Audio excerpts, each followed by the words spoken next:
ankapobeny zany zy resantsika zao a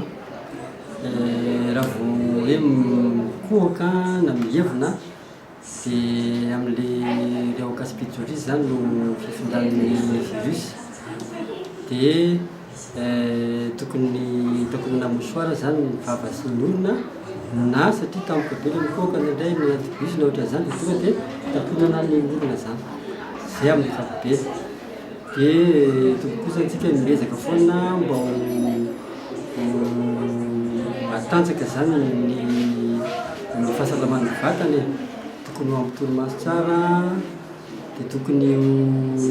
sakafo zany tokony voankazo manatombo karazany maromaro isan'andro sy ny legioma satria ry amin'ireny misy ny vitamine C zay mampatanjaka ny hitazomana ny fiarovan'olona dia tsy adino misotro rano isan'andro ny trano tokony ho azony andro sy tokony ho azony rivotra tsara amin'ny ankapobeny dia raha misy moa zany ny hoe fanaviana mikohaka malegiomana sepotra be a dia tonga dia aleo foana mamonjy toeram-pitsaboana avy hatrany.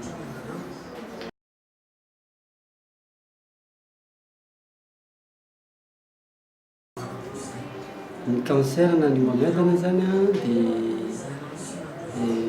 amin'ny ankapobeny io zany resantsika tsara zany a ny olona manao fanatanjahantena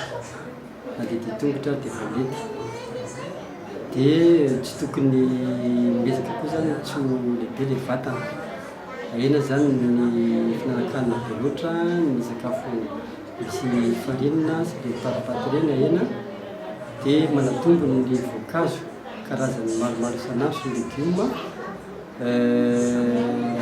dia janona sy karazany toaka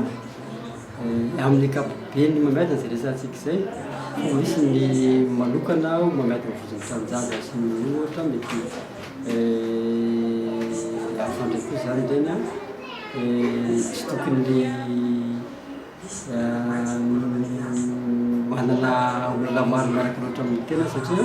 ny reny koa zao mamedana ny vozony tranjaza ohatra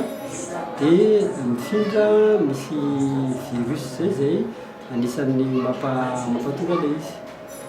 dia arakaraky mamedana zany ny fisian'ny